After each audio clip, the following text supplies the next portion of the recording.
최근에 교인들 중에 병원에 입원한 분들도 있었고 또 수술을 받은 분도 몇 분 계십니다. 특별히 오미란 집사님이 출산을 했는데 갓 태어난 아들 최온유 아들이 자가호흡이 잘 안 된다 그래서 본인들이 얼마나 놀랐겠습니까? 교회도 급하게 기도를 하게 되었고 특별히 중보기도팀에서 열심히 기도해 준 줄 압니다. 어제 전화를 했더니 그런 의료진의 얘기를 전달해 줬어요. 호흡이 많이 좋아져서 호흡기를 떼고 그 인큐베이터 안에 산소를 공급하는 정도로 많이 좋아졌다. 그리고 몸에 그 외에는 다른 별다른 이상이 보이지 않는다. 뇌도 온전하고 다른 장기도 다 좋아 보인다. 그런 이야기를 전해 들었습니다. 얼마나 기쁘고 반가운 소식인지 모릅니다. 아픈 교우들의 소식을 듣고 기도하면서 위하여서 기도한다는 것이 얼마나 중요한가 생각하면서 한두 주간을 중보 기도를 생각하면서 지냈습니다. 오늘은 그래서 중보 기도에 대해서 함께 나누려고 그래요. 본문은 모세의 중보 기도 내용인데 배경을 먼저 말씀드리면 하나님께서 모세를 시내산 정상으로 불러 올리십니다. 그래서 모세는 시내산에 올라가서 40일을 하나님과 대면하게 되죠. 그런데 이스라엘 백성 입장에서는 시내산 정상에 먹을 것도 마실 것도 없는데 40일 가까이 모세가 올라가서 내려오지 않으니까 틀림없이 죽은 것 같다, 죽었나 보다. 그러면 이 거친 광야에서 누가 우리를 인도할 것인가 몹시도 불안하고 두려웠습니다. 그래서 모세에게 온 백성이 달려가서 대책을 마련해야 될 거 아니냐. 우리를 인도하던 모세가 보이지 않으니 무슨 대책을 마련해야 되지 않겠느냐. 아우성을 치면서 아론을 압박을 했더니 아론이 낸 지혜가 이것입니다. 금으로 신상을 만들었어요. 송아지 형상으로 금 신상을 만들었습니다. 왜 하필이면 송아지냐? 송아지는 애굽 땅에서 신을 대표하는 형상이에요. 그래서 신의 형상, 송아지 형상으로 만들고 그 금송아지를 굉장히 강렬하게 섬겼다고 하는 거예요. 근데 아론이 금송아지를 만들어 놓고 백성들에게 하는 말이 참 기가 막힙니다. 이 금송아지가 너희를 애굽 땅에서 인도해낸 여호와다. 그렇게 선언한 거예요. 이스라엘 백성들은 금송아지 우상을 섬깁니다. 하나님을 버리고 금송아지를 섬긴 게 아니라 하나님을 금송아지 형상으로 만들어 섬긴 거예요. 왜 그랬을까? 왜 우상을 만들어 섬겼을까? 하나님이 그토록 싫어하시는데 하나님은 어떤 모양으로든 어떤 형상으로든 만들지 말라고 엄히 명하셨음에도 불구하고 왜 이스라엘 백성은 아론은 하나님을 송아지 형상으로 우상의 형상으로 만들었느냐? 8절에 보면 특별한 표현이 나와요. 자기를 위하여 송아지를 부어 만들었느니라. 그러니까 금송아지를 만든 것이 하나님을 위한 것이 아니라 자기들을 위해서 만들었다는 거예요. 다시 말하면 하나님의 말씀대로 순종하기보다도 하나님을 송아지 형상으로 만들어 놓고 자기 마음대로 컨트롤하고 싶어 했다고 하는 것입니다. 이런 모습을 하나님께서는 한마디로 내 백성이 부패한 것이다. 그렇게 말씀하십니다. 설명하는 내용이 이렇게 되어 있어요. 그들이 내가 그들에게 명령한 길을 속히 떠나서 자기를 위하여 우상을 만들었느니라. 그렇게 내 백성이 부패하였느니라 말씀하십니다. 이 진술, 이 하나님께서 말씀하시는 그 말씀을 쭉 생각해 보면 이런 구조예요. 하나님의 말씀을 떠나면 사람의 영혼은 부패하게 되는 것이고, 사람의 영혼이 부패하면 결국 우상을 만들어 섬기는 것이다 라는 것입니다. 하나님이 이스라엘 백성을 보고 부패했다고 말씀하시는데 그 구조는 이런 것입니다. 이스라엘 백성들이 전에는 하나님을 위하는 마음으로 하나님을 섬겼어요. 그런데 어느 순간에 하나님을 위하여라는 마음의 방향이 자기에게로 바뀐 거예요. 자기를 위하여. 하나님 중심에서 자기 중심으로 마음의 성향이, 방향이, 본질이 바뀐 것을 하나님은 영원히 부패한 것이다.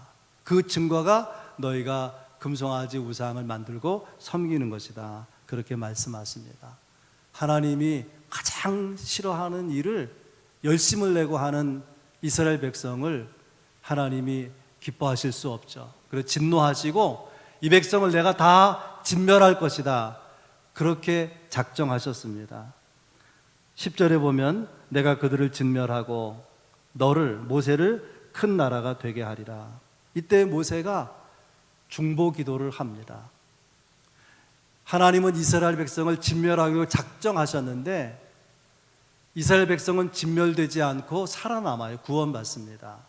그 이유가 이스라엘 백성이 진지하게 회개해서가 아니에요. 이스라엘 백성들을 진멸하기 위한 너무 아까운 어떤 모습을 가지고 있어서가 결코 아니고, 이유는 단 한 가지, 그들 가운데 중보 기도자 모세가 있었다는 것입니다. 온 백성이 회개하고 주님 앞에 돌아오면 좋지만 거기까지 미치지 못하더라도 그 백성들 가운데에, 그 공동체 가운데 중보 기도자가 있으면 구원받을 수 있다는 거예요. 얼마나 놀라운 교훈인지 몰라요. 어거스틴이 젊어서 만유교에 심취해서 방탕하고 아주 어둡게 타락했습니다. 그 아들을 위해서 어머니 몰입한 눈물로 기도했고 10여 년 세월이 지나서 아들이 회개하고 돌아오는데요, 성자로 돌아오지 않습니까? 성자가 되어서 세인트 어거스틴, 성 어거스틴으로 돌아오게 되는데 그 성 어거스틴이 유명한 말을 남겼어요. 위하여 기도하는 어머니가 있는 자식은 절대로 망하지 않는다. 방탕하던 어거스틴이 그 방탕하던 그 망할 삶의 자리에서 돌아올 수 있었던 것은 그건 어거스틴 안에 무엇이 있어서가 아니라 중보 기도자 어머니가 있어서다, 그런 뜻이죠. 성경에는 여러 곳에 중보 기도가 나와 있고 그 중보 기도마다 응답하신 하나님의 응답의 사건들이 성경에 기록되어 있습니다. 사도행전에 보면 초대교회 밖에 시기에 베드로가 체포되어서 감옥에 투옥이 됩니다. 처형될 거예요. 사도행전 12장 5절은 이렇게 되어 있습니다. 베드로는 옥에 갇혔고 교회는 간절히 기도하더라. 성령 충만을 경험했던 마가 요한의 집에 성도들이 모였어요. 모여서 기도하는데 그 기도 제목이 뭐냐면 베드로의 석방이에요. 베드로가 감옥에서 그장 시간 지체 되면 죽을 거거든요. 순교당하게 되는데 하나님 베드로를 구원해 달라고, 베드로를 구출해 달라고 눈물로 중보 기도를 드렸습니다. 베드로가 감옥에 갇혀 있는 그곳에 하나님 보낸 천사가 나타나서 베드로를 묶고 있는 쇠사슬이 풀어지게 되고 기적적으로 신비하게도 감옥에서 풀려나는 놀라운 경험을 하게 됩니다. 이렇게 감옥에서 풀려난 베드로가 그 기쁨과 감격 가운데 자기를 위해서 중보 기도하고 있는 그 마가 요한의 집, 그 성도들이 있는 곳으로 달려가서 문을 두드려요. 대문을 두드립니다. 그랬더니 어린 여자아이가 문 두드리는 소리를 듣고 나가보니까는 문 밖에, 아직 그 아이는 문 안에 있는데 문 밖에 베드로가 서 있는 거예요. 너무 기쁘고 놀랍고 그래서 문을 열어줘야 될 것인데 그냥 그대로 밖에 세워둔 채로 안에 들어가서 기도하던 성도들에게 밖에 지금 문 밖에 베드로가 서 있다, 베드로가 왔다. 그랬더니 뭐라고 말하냐면 너 미쳤구나, 너 미쳤냐? 그렇게 말합니다. 아니라고, 내가 하는 말은 참말이라 그랬더니 그렇다면 그거는 진짜 베드로가 아니고 베드로의 천사가 잠시 나타난 거야. 이 내용이 뭘 말하는 것이죠? 베드로가 석방되기를 눈물로 간절히 기도했지만 정말 그렇게 빨리 석방될 것을 다 믿지 못했다는 거예요. 석방되기를 바랬지만 석방될 거라는 믿음이 부족했다, 의심이 있었다, 그런 뜻입니다. 중요한 것은 그럼에도 불구하고 그들의 중보기도에 응답해 주셔서 베드로를 구원해 주셨다는 것입니다. 여러분, 우리가 기도를 하는데, 하나님 믿는데 100% 완전하게 여러분 믿습니까? 저도 그러지 못할 때가 있어요. 의심을 위한 의심이라면 응답되지 않겠지만은 내 마음이 연약해서, 또 내 존재가 연약해서 믿고 싶지만 믿지만은 다 믿어지지 않을 때에 설마 그렇게 될까? 정말 기도한 대로 이루어질까? 그런 마음이 있을지라도 하나님은 중보기도에 응답하신다는 것입니다. 여러분, 누구나 중보기도 할 수 있습니다. 그러나 모든 중보기도가 다 응답되는 것은 아니죠. 어떤 중보기도는 좀 더 효과적으로, 좀 더 빠르게, 좀 더 큰 하나님 역사하심을 만나게 되죠. 그래서 오늘 우리가 다 중보기도 할 수는 있는데 어떻게 하면 응답받을 수 있는 중보기도를 드릴 수 있는지, 어떻게 하면 좀 더 효과적인 중보기도를 드릴 수 있는지 생각하며 은혜 나누기 원하는데요. 첫 번째는 하나님의 마음을 알아야 된다는 거예요. 그러면 기도 응답이 빠른 거죠. 7절에 하나님께서 모세에게 너 내려가라는 거예요. 시내산 정상에서 하나님의 영광이 가득한 가운데 모세와 하나님이 대화 가운데 있어요. 갑자기 대화를 중단하고 너 빨리 저 산 아래로 마을로 내려가라는 거예요. 왜냐하면 이스라엘이 막 금송아지 우상을 섬기느라고 정신이 없어요, 정신이. 그리고 이렇게 말씀하십니다. 너는 내려가라. 내가 애굽 땅에서 인도하여낸 너의 백성이 부패하였도다. 하나님은 거룩한 백성을 만들기 원하시는데 부패했다는 거예요. 크게 타락했다는 것입니다. 그래서 실망하시고 내가 진멸하기로 작정했다는 거예요. 그런데 10절에는요 이상한 말씀을 하십니다. 그런즉 내가 하는 대로 두라. 내가 그들에게 진노하여 그들을 진멸할 것이다.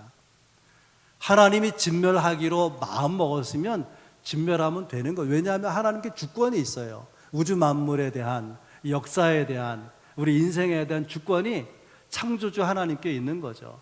그가 하고 싶으면 하면 되는 거예요.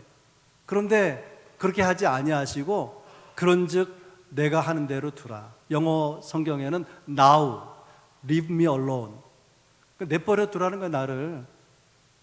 이 말은 진짜 내버려 두라는 말이 아니라 제발 좀 나를 말려달라는 거예요. 저들의 죄를 생각하면 하나님의 성품, 거룩한 성품과 하나님의 의로우심을 두고 백성들의 우상숭배를 보면 다 진멸해야 되는 거예요. 그게 마땅한 것입니다. 그러나 하나님은 사랑의 하나님이잖아요. 그러니까 마음은 진멸하고 싶지 않은 거예요. 죄를 보면 하나님이 다 없애버려야 되는데 하나님의 마음은 그럴 수가 없는 거예요. 그래서 누가 좀 나를 말려라. 진멸하지 않도록. 그 방법이 뭐냐면 중보기도해서. 이것이 하나님의 마음이에요. 모세는 이 하나님의 마음을 알고 하나님과 백성 사이에서 하나님의 긍휼을 근거로, 하나님의 사랑을 근거로 매달려 기도한 것입니다.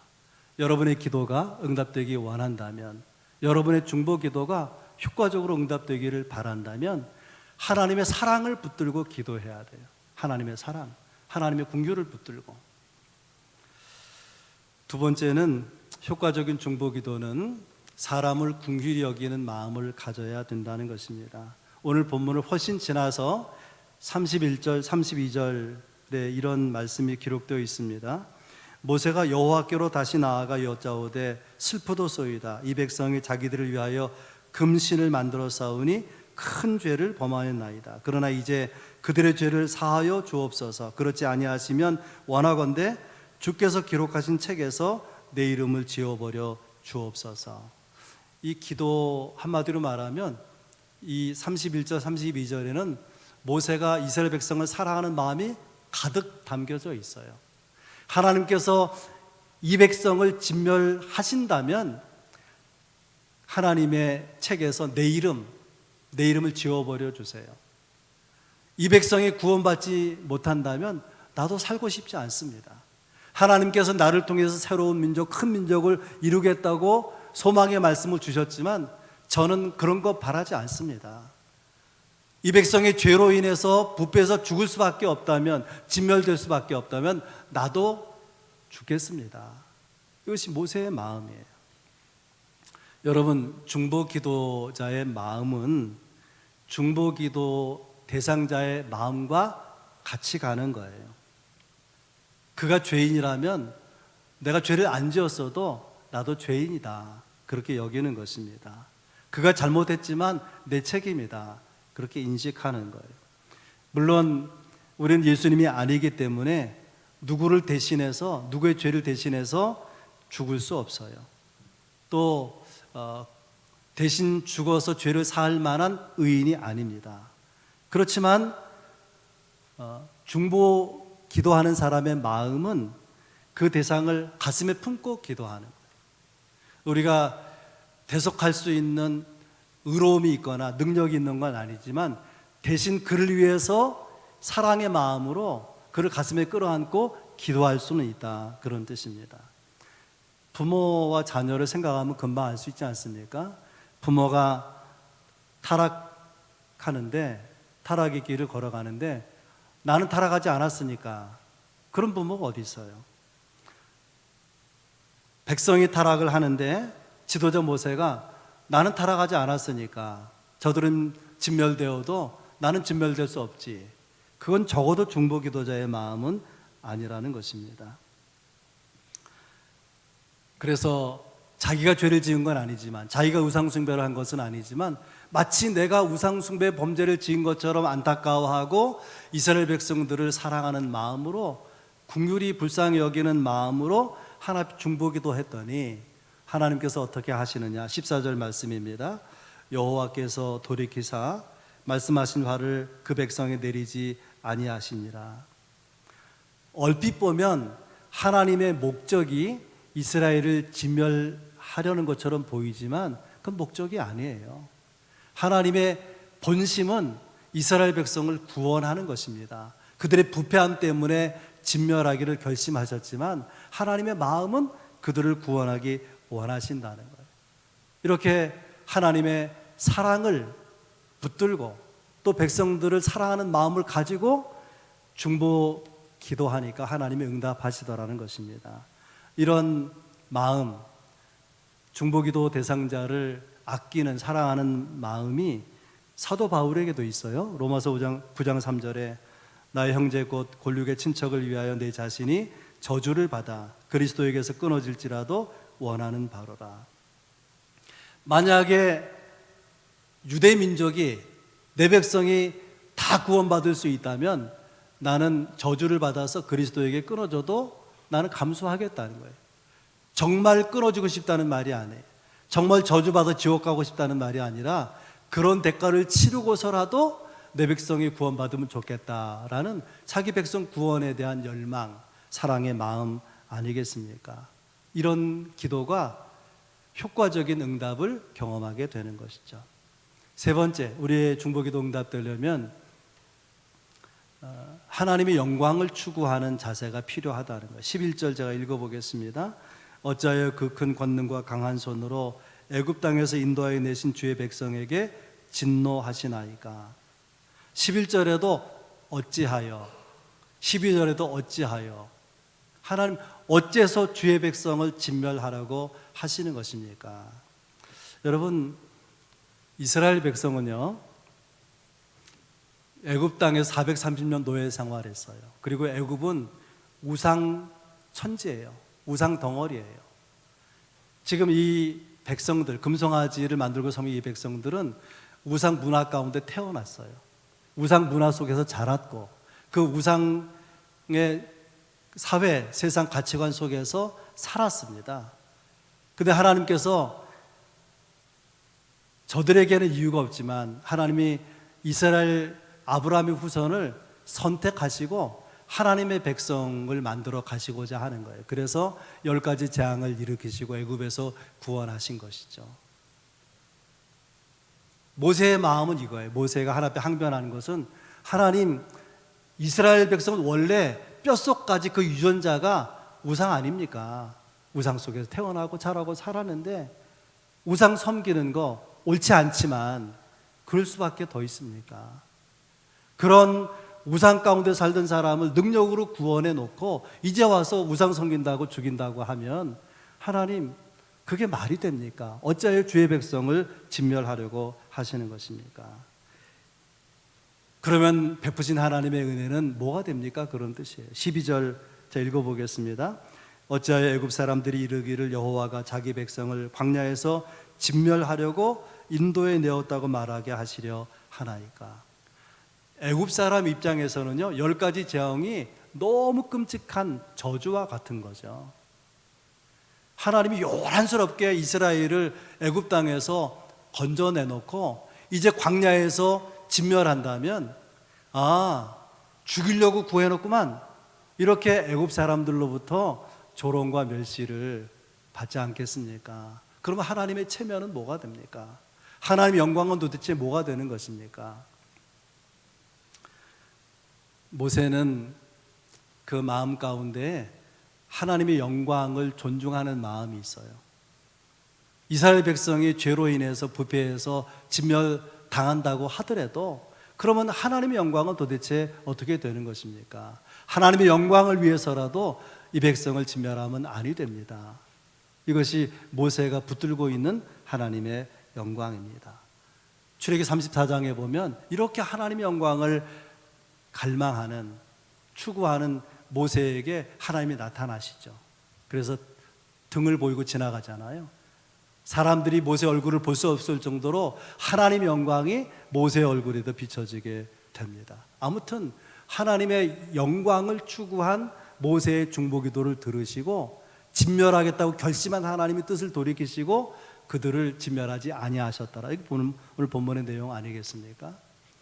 이엠 바운즈라고 하는 기도의 사람으로 알려진 사람이 있는데 이런 이야기를 했어요. 여러분이 잘 듣고 이해하고 마음에 새기면 좋을 것 같아요. 하나님에 대해서 사람에게 이야기하는 것은 위대한 일이다. 그런데 사람에 대하여 하나님께 말씀드리는 것은 더욱 위대한 일이다. 다시 표현해 볼게요. 하나님에 대해서 사람에게 말해주는 것은 위대한 일이다. 사람에 대해서 하나님께 말씀드리는 것은 더욱 위대한 일이다. 여러분, 하나님에 대해서 사람에게 말하는 게 뭘까요? 그것이 설교고요, 그것이 간증이고 그것이 전도죠. 사람에 대해서 하나님께 말씀드리는 것은 중보기도입니다. 무슨 말이냐면 전도나 설교나 간증보다도 중보기도 훨씬 더 위대하다는 거예요. 기도의 사람의 고백입니다. 중보기도를 영어로 인터세션 프레어라 그래요. 인터는 사이에, 세션 합성어죠. 인터세션 프레어는 뭐냐면 하나님과 사람 사이에서 그를 위해서 내가 대신 나아가는 거예요. 이게 중보자죠. 중보자. 예수 그리스도 중보자 아닙니까? 하나님과 우리 사이에 서서 우리를 위해서 하나님께 나아가주는 분이에요. 예수 얼마나 귀한 것입니까? 이렇게 우리가 내가 아닌 다른 사람을 위해서 내 문제같이 여겨서 나아갈 때에 유익이 있어요. 어떤 유익이 있는가 하면은 기도 분량이 늘어나는 거예요. 나를 위해서 기도하는 것 5분, 10분 이어가기 어렵습니다. 그러나 다른 사람을 위해서, 다른 대상을 위해서 기도하는 것은 기도하면서 자꾸 생각이 나요. 자꾸. 그러니까 기도 시간이 길어지게 되는 거예요. 기도 분량이 늘어나게 되는 거예요. 두 번째는 그런 결과로 내 영혼이 깊어진다는 것입니다. 기도 한마디로 영혼이 깊어질 수는 없는 거죠. 근데 기도 분량이 늘어나면서 기도의 깊이로 들어가면서 내 영성이 맑아지고 내 영혼이 깊어진다는 거예요. 가장 중요한 기도의 유익, 중보기도의 유익은 하나님의 임재가 경험된다는 것입니다. 하나님의 함께 하심이 내 구체적인 삶에 일어난다는 거예요. 여러분 생각해 보시길 바랍니다. 하나님께서는 이스라엘 백성들에게 가나안 땅, 약속의 땅을 허락하셨어요. 젖과 꿀이 흐르는 땅을 주겠다고. 그런데 그 젖과 꿀이 흐르는 땅일지라도 거기에 하나님의 함께 하심이 없다면 거기에 만족이 있겠습니까? 거기에 평강이 있겠습니까? 거기에 기대하는 행복이 있겠습니까? 반대로 우리가 거하는 삶의 터전이 광야같이 건조하고 황폐한 곳일지라도 하나님만 함께 하신다면 어떻게 달라지겠습니까? 광야에서 이스라엘은 만나를 먹었고요, 반석에서 나오는 물을 마시고 구름기둥 불기둥의 인도를 받으면서 추울 때는 불기둥이, 더울 때는 구름기둥이 서늘하게 하면서 정말 광야 거친 산 가운데 평안히 거할 수 있는 은혜를 베푸시지 않습니까? 환경이 중요하지 않은 것은 아니지만 더 중요한 것은 하나님의 함께 하심이 있으면 되는 거예요. 중보 기도하는 사람에게 하나님 주시는 축복이 하나님의 임재, 하나님의 함께 하심을 나타내 주시겠다고 하는 것입니다. 나를 위해서 누군가 기도해 준 중보 기도자가 있다, 그런 사람은 행복한 사람이고요, 또 내가 그를 위해서 중보 기도하고 그는 나를 위해서 중보 기도하는 중보 기도의 관계에 있다는 것은 또한 큰 복이 아닐 수가 없습니다. 여러분, 우리는 코로나 팬데믹 2년 가까이 이렇게 지나오고 있지 않습니까? 사업이 잘 안 되죠. 또 직장이 불안하고 젊은이들 취직이 안 되고, 이 코로나 바이러스에 감염된 사람은 얼마나 또 힘듭니까? 생명을 잃은 사람도 있고요. 이렇게 어려움이 많은 때에 가장 절실하게 요청되는 것은 중보기도입니다. 지금은 어느 때보다도 기도해야 될 때이고 중보하여 기도할 때인 것입니다. 그래서 하나님께서는 이 시대의 우리를 중보기도자로 부르시는 거예요. 중보기도자로 부르시는 것은 설교 제목처럼 가장 영광스러운 부르심이에요. 하나님이 우리를 부르실 때 그보다 더 영광스러운 부르심은 없는 것입니다. 여러분, 하나님 안 믿는 사람은, 중보기도를 모르는 사람은 부정적인 모습을 보면 비판하죠. 사회도, 도시도, 또 대통령도, 지도 다 비판합니다. 결과가 무엇입니까? 거기 열매가 있습니까?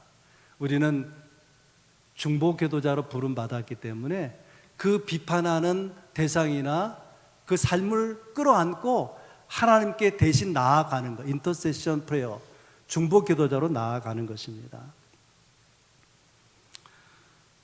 그렇게 기도하는 모세의 기도를 받으시고 하나님께서는 뜻을 돌이키지 않았습니까? 오늘 설교를 마치면서 중보기도가 필요하다는데, 중보기도 그렇게 중요하다고 하는데, 그럼 중보기도를 해야 될 것인데 구체적인 지침 두 가지를 말씀드리겠습니다. 첫째는 중보기도 시간을 만들라는 거예요. 여러분, 옆에 보면 현수막이 붙어 있죠? 새벽기도 한 주에 한 번, 최소한 그렇게 해보자는 거예요. 주일 저녁 예배는 한 달에 2번. 권사님들에게 물었더니 주일 저녁 예배는 최소한 어떻게 하면 좋을까 했더니 한 달에 2번은 해야죠 그러더라고요. 그러고서 안 나오셔. 수요기도에 지금 심야기도 안 하고 있지만 한 달에 한번 최소한 참석해보자 하는 거예요. 최소한. 새벽기도를 예를 들어서 설명해 보겠습니다. 여러분, 새벽에 기도하는 것 요구하지만은 쉽지 않아요.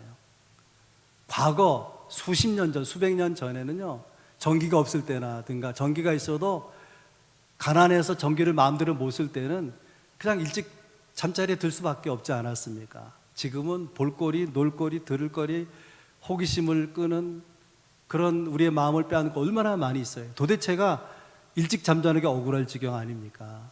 저도 유혹을 받아요. 밤에 좋은 걸 많이 하더라고요. 밤에 TV에서도 새벽 기도하기 위해 자야지, 그런 때가 있단 말이에요. 그런 때야. 늦게 자니까 늦게 일어날 수밖에 없잖아요. 그래서 스케줄을 마련해야 되는 거예요. 스케줄. 하루 하나님이 24시간 주신 시간 중에서 나는 방해받지 않고 기도할 수 있는 시간이 이 시간이니까 이 시간은 기도하겠다고 타임테이블에 중보기도 시간을 넣는 거예요. 그렇게 안 하면 기도를 내가 하고 싶어도 하겠다고 고백을 했어도 다짐을 했어도 중보기도 못하는 것입니다. 우리 그 조현재 목사님 딸 이름이 조율이에요. 조율. 바이올린 현을 조율을 하고요, 피아노 건반의 음을 조율하잖아요. 여러분의 타임테이블, 여러분의 스케줄을 조율하시기를 바랍니다. 만약에 기도 시간이 안 들어있다면 넣어서 조화롭게, 하나님 보시기에 괜찮다, 중보기도 하는 시간이 있네, 그렇게 보실 수 있도록 조율하시기를 바랍니다. 여러분의 구체적인 지침, 첫 번째, 기도 시간을 내가 내 삶을 조율해서 끼워 넣자, 그 말이에요. 두 번째는 중보기도 모임에 참여하라는 거예요. 설교를 준비하면서 우리 교회에 중보기도 모임이 없는데 어떡하지? 중보기도 팀은 있어요. 제가 기도 제목을 문자로 날리면은 개인이 기도하죠.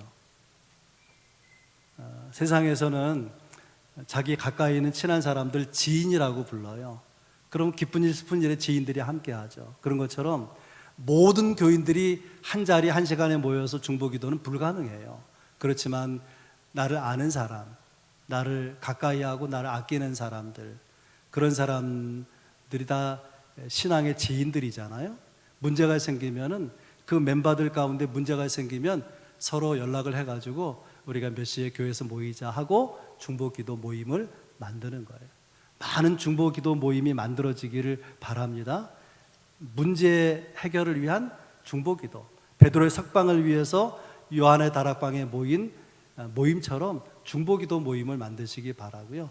더 좋은 것은 일주일 중에서 하루나 이틀을 중보기도하는 시간으로 만들어서 뜻을 같이 하는, 마음이 맞는, 잘 아는 사람들끼리 모여서 중보기도 모임을 만드는 거예요. 그러면은 혼자 기도할 때보다 좀 더 힘있게 기도할 수 있고, 놀라운 것은 내가 누군가를 위해서 그 모임을 통해서 기도하지만은 모임 자체에 하나님의 역사하심을 경험할 수가 있어요. 모임 자체에. 그래서 그 모임이 살아나고 모임 드리는 교회가 영적 부흥을 경험하게 되는 것입니다. 여러분, 담임 목사를 위해서 기도하십니까?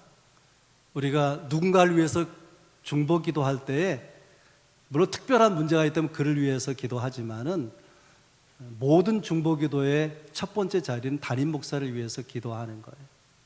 바울도 나를 위해서 기도해 달라 부탁했고, 예수님도 예수를 위해서 기도하도록 요청하셨습니다. 담임 목사를 위한 중보 기도는 교회를 위한 거예요. 교회를 위해서 담임 목사를 위해서 기도하라 그런 뜻이 아니라, 담임 목사를 위해서 기도하면 그 유익이 교회의 유익으로 나타나게 된다, 그런 뜻입니다. 어떤 우리나라에서 대단히 유명한, 이름을 대면 그냥 알 수 있는 굉장히 대형교회 목사님이면서 또 아주 메시지가 좋아서 막 그냥 케이블 TV에 그분 설교를 들은 분들이 많을 거예요. 근데 그분의 짧은 간증을 들었는데요, 목회하면 제일 부담스러운 것이 설교를 하는 거예요. 얼마나 긴장이 되고 부담이 되는지. 설교가 보람도 있고 기쁨도 있고 하지만은 얼마나 부담이 되는지 모른대요. 그러면서 이런 이야기를 합니다. 매주 성도들에게 은혜를 끼치는 것은 어렵고 사실은 불가능하다. 그런데 매주 성도들이 자기 설교의 은혜를 받는 것은 중보 기도하는 사람들이 있기 때문이라 저는 동의합니다. 그리고 공감합니다. 저도 제일 부담스러운 것이 설교예요. 설교를 시작할 때는 설교가 될 수 있을지, 근데 설교 탈고 원고를 탈고 할 때는 하나님이 도우셨구나. 그 배경에 뭐가 있을까요? 성도들의 중보 기도가 있는 거죠. 그래서 주의 종의 영성의 깊이는 본인의 노력도 있지만 교인들의 중보 기도가 있는 거죠. 여러분, 우리 교회가 어떤 교회가 될지, 얼마나 영성 깊은 교회, 얼마나 영향력 있는 교회가 될지는 성도들의 중보 기도에 달려 있는 것입니다. 말씀을 정리하겠습니다. 하나님은 우리를 중보 기도자로 부르십니다. 중보 기도자로의 부르심은 가장 영광스러운 부르심이에요. 그렇게 주님은 여러분을 부르고 계시는데 어떻게 응답하시겠습니까? 기도하겠습니다.